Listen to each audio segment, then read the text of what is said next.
Good afternoon, welcome to నమస్తే తెలంగాణ. నేను మీ ప్రత్యూష. బులెటిన్లో ముందుగా హెడ్లైన్స్. హర్యానా అసెంబ్లీ ఎన్నికల ఫలితాల్లో బీజేపీ కాంగ్రెస్ పోటాపోటీగా కొనసాగుతున్నాయి. బీజేపీ అధిష్టానం అనుమతిస్తే సీఎం పదవి చేపడతానని మంత్రి అనిల్ విజ్ చెప్పారు.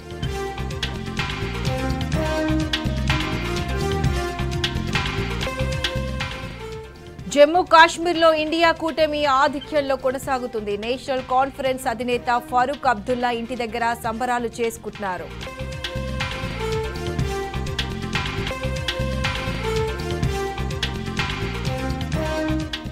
చంద్రబాబు బాటలోనే రేవంత్ రెడ్డి మూసీ సుందరీకరణ ప్రాజెక్టు చేపడుతున్నారు. పాకిస్తాన్లో బ్లాక్ చేసిన కంపెనీకి ప్లానింగ్ టెండర్పై విమర్శలు వెలువెత్తుతున్నాయి.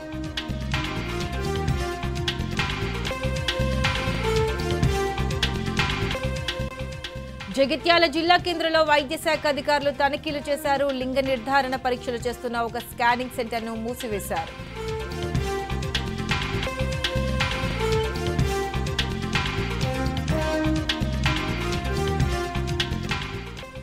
ఖమ్మం జిల్లా గంగారంలో పల్లె ప్రకృతి వనాన్ని ధ్వంసం చేశారు. కోనో కార్పస్ మొక్కలు తొలగించాలన్న ఆదేశంతో అన్ని చెట్లు నరికేశారు.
హర్యానా జమ్మూ కాశ్మీర్ అసెంబ్లీ ఎన్నికల కౌంటింగ్ కొనసాగుతుంది. హర్యానాలో కౌంటింగ్ సరళి ఉత్కంఠంగా మారింది. మొదట కాంగ్రెస్ ఆధిక్యంలో ఉండగా తాజా ఫలితాల్లో బీజేపీ ఆధిక్యంలో ఉంది. ప్రస్తుతం మ్యాజిక్ ఫిగర్ కు చేరువలో ఉంది. ఇక జమ్మూ కాశ్మీర్లో నేషనల్ కాన్ఫరెన్స్ కూటమి హవా కొనసాగుతుంది.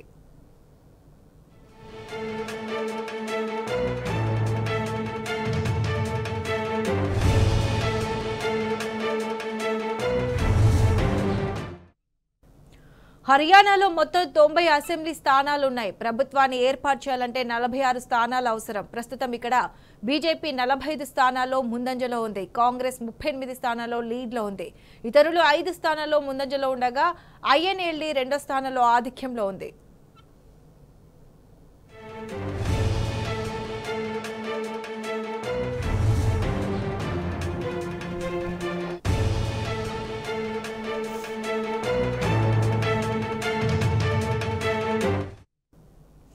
జమ్మూ కాశ్మీర్లో నేషనల్ కాన్ఫరెన్స్ పార్టీ దూసుకెళ్తుంది. ప్రస్తుతం 44 స్థానాల్లో ఆధిక్యంలో ఉంది. ఇక బీజేపీ 26, పీడీపీ 2, కాంగ్రెస్ 9 స్థానాల్లో ముందంజలో ఉన్నాయి. ఇతరులు 9 స్థానాల్లో ఆధిక్యంలో కొనసాగుతున్నారు. ఇక్కడ బీజేపీ, పీడీపీ ఒంటరిగా పోటీ చేశాయి. కాంగ్రెస్, నేషనల్ కాన్ఫరెన్స్ పొత్తులో ఉన్నాయి.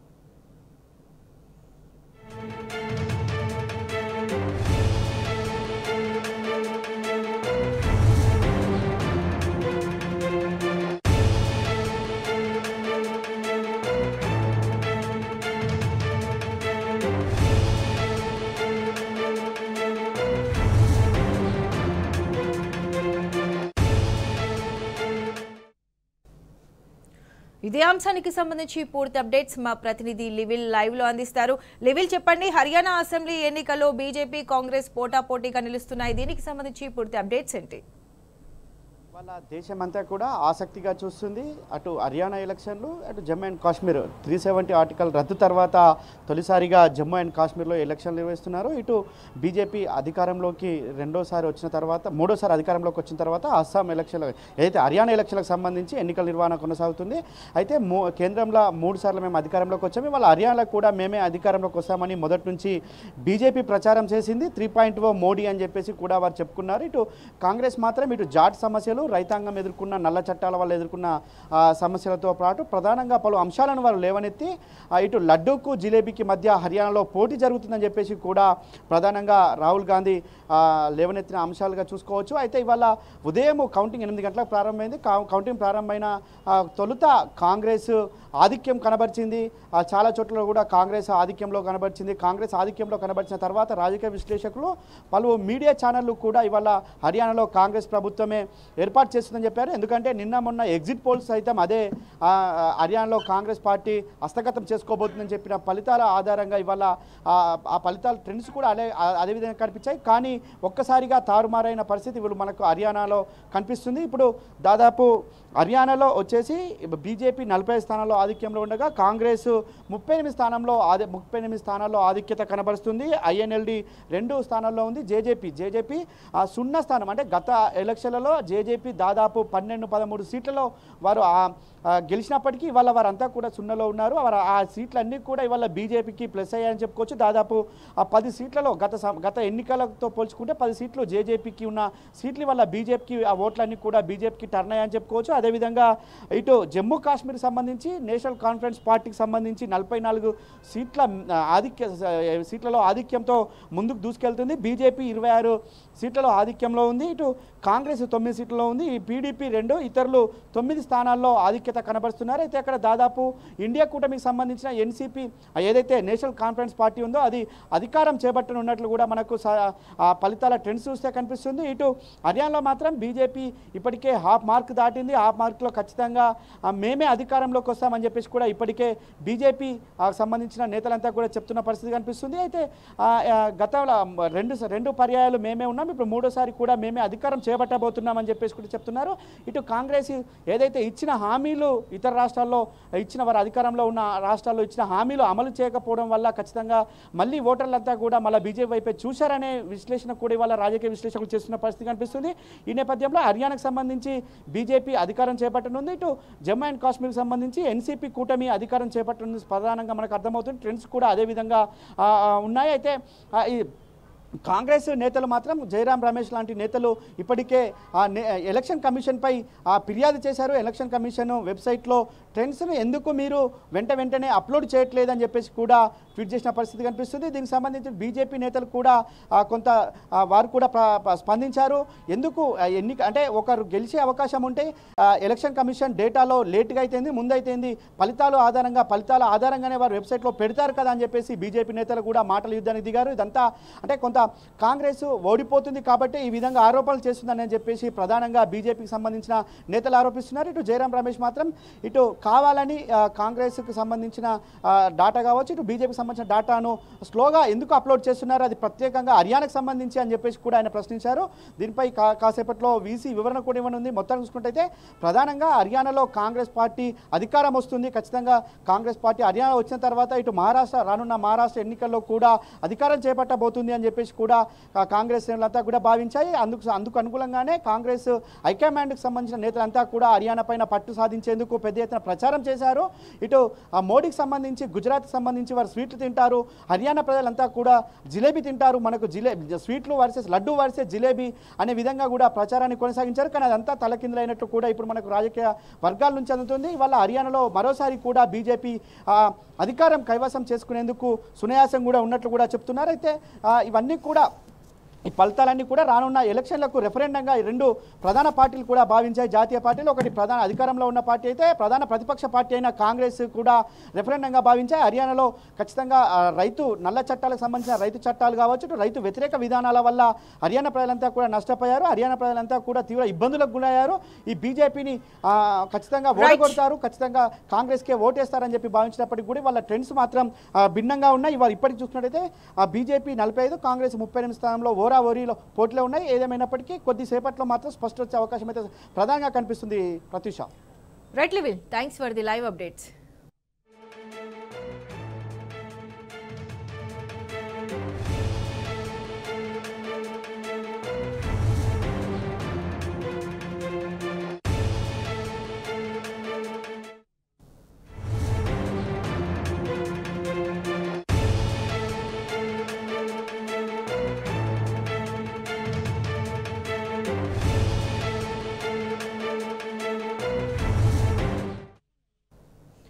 హెచ్సీఏ మాజీ అధ్యక్షుడు అజరుద్దీన్ ఈడీ విచారణకు హాజరయ్యారు. 2020-23 మధ్య హెచ్సీఏలో 3.8 కోట్ల రూపాయల అక్రమాలు జరిగినట్లు ఉప్పల్ పోలీస్ స్టేషన్లో పలు ఫిర్యాదులు నమోదయ్యాయి. Cricket balls, gym, fire equipments, bucket sheds కొనుగోలులో అక్రమాలు జరిగినట్లు గుర్తించారు. గతంలో ఉప్పల్ పిఎస్లో నమోదైన ఎఫ్ఐఆర్ ఆధారంగా ఈడీ ఈసీఐఆర్ ఫైల్ చేసింది. ఇదే వ్యవహారంలో ముందస్తు బెయిల్ పొందిన అజరుద్దీన్కు తాజాగా ఈడీ నోటీసులు జారీ చేసింది.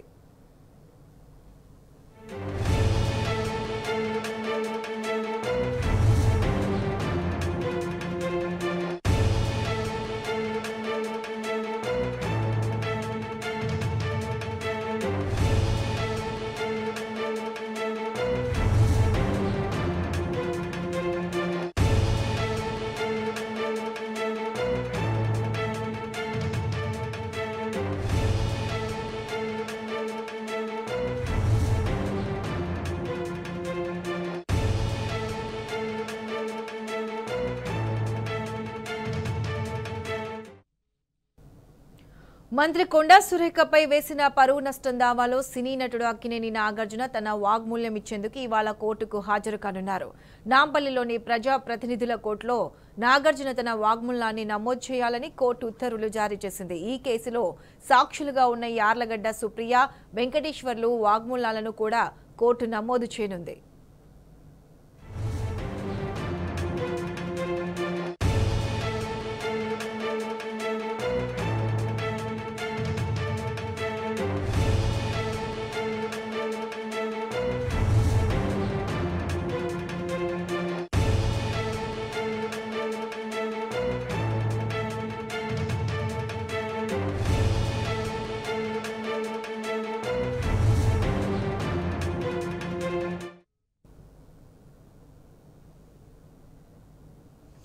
కన్వీనర్ కోటాలో ఎంబీబీఎస్ సీట్లు సాధించిన విద్యార్థులకు మాజీ మంత్రి హరీష్ రావు శుభాకాంక్షలు తెలిపారు. 3 లక్షలకు పైగా ర్యాంకులు వచ్చిన తెలంగాణ విద్యార్థులకు కూడా కన్వీనర్ కోటాలో ఎంబీబీఎస్ సీట్లు రావడంపై సంతోషం వ్యక్తం చేశారు. 2-3 లక్షల ర్యాంకులు సాధించి సీట్లు సాధించిన విద్యార్థులను అభినందించారు. చరిత్రలో ఇప్పటి వరకు లక్షల ర్యాంకులు వచ్చి కన్వీనర్ కోటాలో సీట్లు సాధించడం జరగలేదన్నారు. తెలంగాణను వైద్య విద్యకు కేర్ ఆఫ్ అడ్రస్ గా మార్చిన ఘనత కేసీఆర్, బీఆర్ఎస్ పార్టీకే దక్కుతుందని హరీష్ రావు స్పష్టం చేశారు. కేసీఆర్ పాలనలోనే గత 10 ఏళ్ల కాలంలో ప్రభుత్వ మెడికల్ కాలేజీల సంఖ్య 5 నుండి 34కు పెరిగాయన్నారు. ప్రభుత్వ, ప్రైవేట్ కాలేజీలు కలుపుకొని కాలేజీల సంఖ్య 20 నుండి 60కి పెరిగాయని తెలిపారు. ప్రస్తుతం తెలంగాణ కోటాలో ఎంబీబీఎస్ సీట్ల సంఖ్య 2850 నుండి 8315కు పెరిగిందన్నారు. ఎంబీబీఎస్ చదవాలనుకున్న విద్యార్థులకు అవకాశాలు గణనీయంగా పెరగడం వెనుక బీఆర్ఎస్ ప్రభుత్వ కృషి ఎంతో ఉందన్నారు.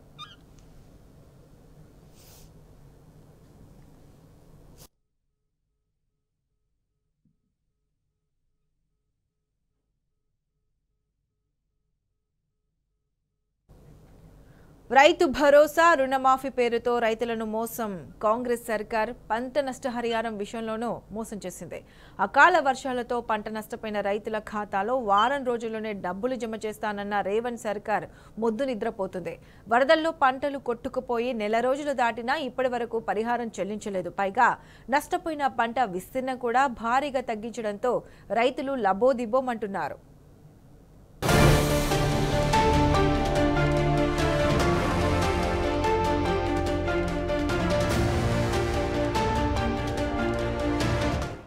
రేవంత్ రెడ్డి నేతృత్వంలోని కాంగ్రెస్ ప్రభుత్వం రైతులను అరిగోస పెడుతోంది. రైతు భరోసా ఇవ్వకపోగా రుణమాఫీని కూడా అటకెక్కించారు. తాజాగా పంట నష్టపరిహారం చెల్లింపులోనూ కాంగ్రెస్ మార్కు రాజకీయం చేస్తోంది.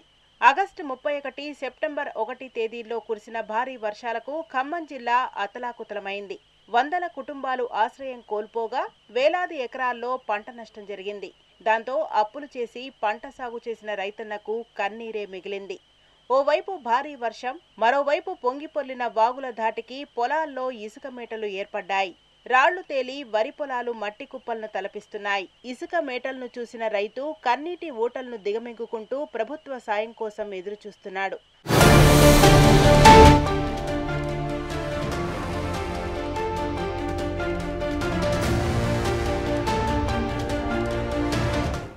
అధికారం కోసం అడ్డమైన హామీలు ఇచ్చినట్టే పంట నష్టం పరిహారంలోనూ సీఎం మాటలు కోటలు దాటాయి. పరిహారం మాత్రం అన్నదాతల అకౌంట్లో చేరలేదు. దీంతో రాష్ట్ర ముఖ్యమంత్రి హామీకి కూడా దిక్కులేదని మరోసారి నిరూపితమైంది. భారీ వర్షాలు, వరదల నష్టాన్ని ప్రత్యక్షంగా చూసేందుకు సెప్టెంబర్ 3న సీఎం రేవంత్ రెడ్డి ఖమ్మం జిల్లాలో పర్యటించారు.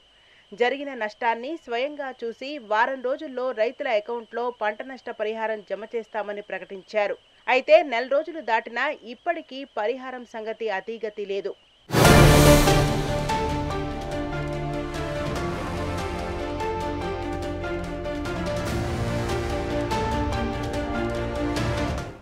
పరిహారం పేరుతో సీఎం రేవంత్ రెడ్డి ఖమ్మం జిల్లాకు చెందిన 3 మంత్రులు రైతులను నిండా ముంచితే నష్టపోయిన పొలాల లెక్కింపు విషయంలో అధికారులు మరింత మోసం చేశారన్న విమర్శలు వస్తున్నాయి. మొదట ఖమ్మం జిల్లాలో 80,000 ఎకరాల్లో పంట నష్టం జరిగినట్టు అధికారులు అంచనా వేశారు. మండలాలు, గ్రామాలతో పాటు ఏ పంట ఎన్ని ఎకరాల్లో నష్టపోయిందో స్పష్టంగా ప్రాథమిక నిర్ధారణ చేశారు.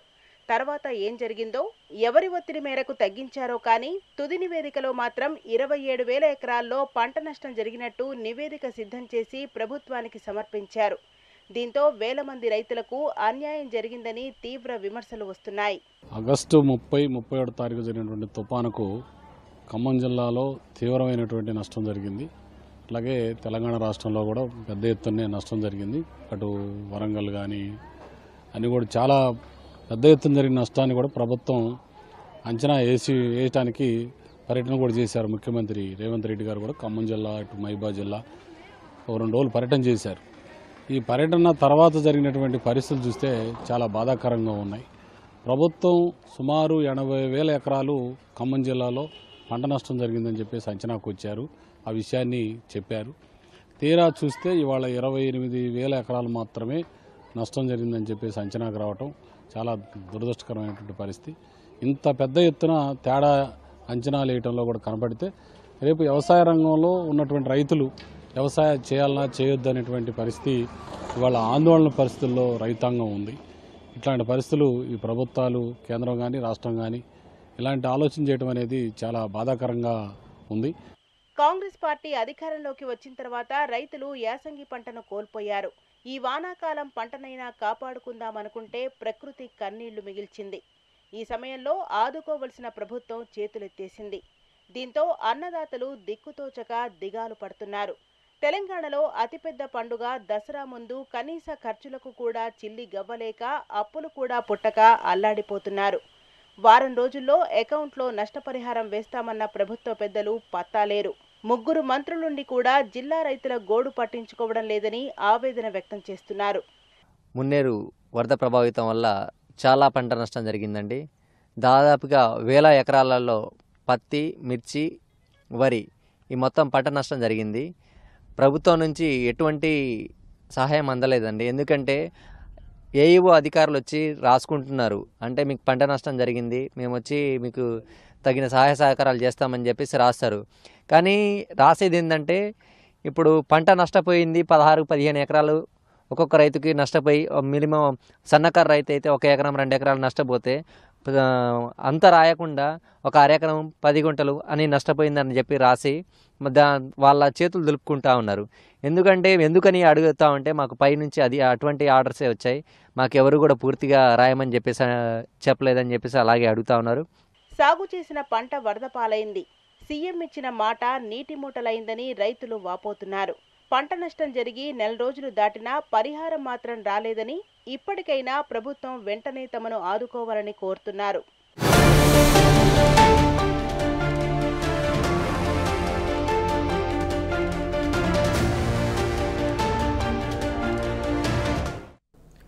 సీఎం రేవంత్ రెడ్డిపై మూసీ రివర్ బెడ్ బాధితులు ఫైర్ అవుతున్నారు. తాము కబ్జాదారులం కాదు, యజమానులమని తేల్చి చెప్తున్నారు. దశాబ్దాల నుంచి ఇక్కడే నివసిస్తున్నామని, పైసా పైసా కూడబెట్టి ఇల్లు కట్టుకున్నామని అన్నారు. అనుమతులన్నీ ఇచ్చి ఇప్పుడు కూలుస్తామంటారా అని మూసీ భూ బాధితులు వాపోతున్నారు.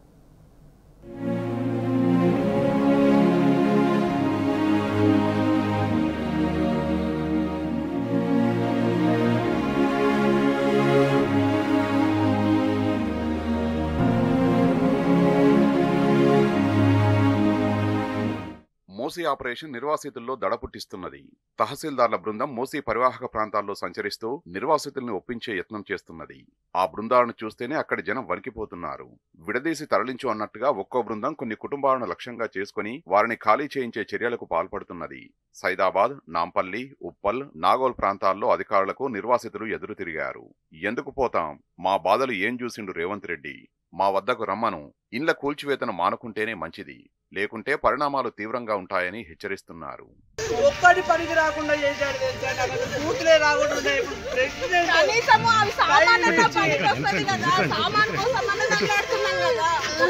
ప్రెగ్నెంట్ ఏం కాపాడతారు మీరు? ఏం రాష్ట్రం మీది? కాపాడడం కోసం చేస్తున్నారని అంటారు. 35 ఏళ్ల క్రితం స్థలాలు కొని ఇండ్లు కట్టుకున్నామని కొత్తపేటలోని బాధితులు వాపోయారు. సీఎం పదవిలో ఉండి తాను ఏం మాట్లాడినా నడుస్తుందని రేవంత్ రెడ్డి అనుకుంటే ఎట్లా? ఇల్లు పోతుందనే బాధతో ఏడ్చుకుంటూ బతుకమ్మను ఆడామన్నారు.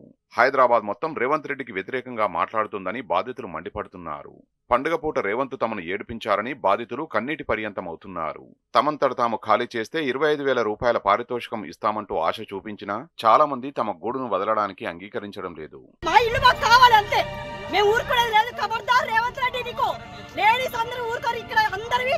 ఆడవాళ్ళ పేరు మీద ఉన్నాయి, నువ్వు ఆడవాళ్ళకి న్యాయం చేస్తారన్నావు, ఆడవాళ్ళకి నువ్వు అన్యాయం చేస్తున్నావు, ఊరుకునేది లేదు. ముందే చెప్తున్నా, మేమందరం ఎంత ధర్నాకనే దిగబడతాం. మీ ఇంటి ముందు మేము ధర్నా చేస్తాం, నువ్వెలా సుఖంగా ఉంటావు మేము చూస్తాం.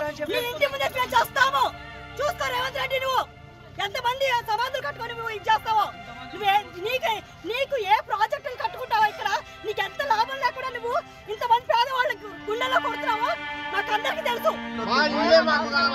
ఈ ఇళ్ళ నుంచి పోతే మేము బతకలేము. అక్కడ నుంచి పోతే ఇక్కడ నుంచి పోతే మా పిల్లలు ఇంత పిల్లలు నాడు సంధి ఇక్కడ ఉందామని అంటున్నాం. మాకు డబుల్ బెడ్ మాకు అవసరం లేదు. సీఎం రేవంత్ రెడ్డికి మంచి బుద్ధి ప్రసాదించాలని, మూసీ పరివాహకంలోని తమ ఇండ్ల జోలికి రాకుండా చూడాలంటూ కొంతమంది మూసీ నిర్వాసితులు వినూత్నంగా నిరసనలు తెలుపుతున్నారు. డబ్బులు పెట్టి జాగాలు కొనుక్కొని ఇండ్లు కట్టుకున్నాం, మాది అక్రమ నిర్మాణం అంటే చెప్పుతో కొడతాం, ఎవడొస్తాడో రమ్మను రేవంత్ రెడ్డి, నిన్నియాల వచ్చి మా ఇండ్లు కూల్చివేస్తానంటే ఎలా అని నిప్పులు చెరుగుతున్నారు. ఒక పూట తిని 2 పూటలు పస్తులుండి పైసా పైసా కూడబెట్టుకున్నాం, సొంతిల్లు ఉండాలని కాయ కష్టం చేసినాం, ఇంటి కలని నిజం చేసుకునేందుకు స్థలాలు కొని ఇండ్లు కట్టుకున్నాం, సర్కారీ ఆఫీసుల చుట్టూ తిరిగి అన్ని అనుమతులు తీసుకున్నాం, అలాంటిది ఇప్పుడొచ్చి ఇంటిని కూల్చివేస్తామంటే ఎలా? అది ప్రభుత్వ స్థలమని తామంతా కబ్జాదారులమని అంటే ఎలా అని మూసీ నిర్వాసితులు ఆవేదన వ్యక్తం చేస్తున్నారు.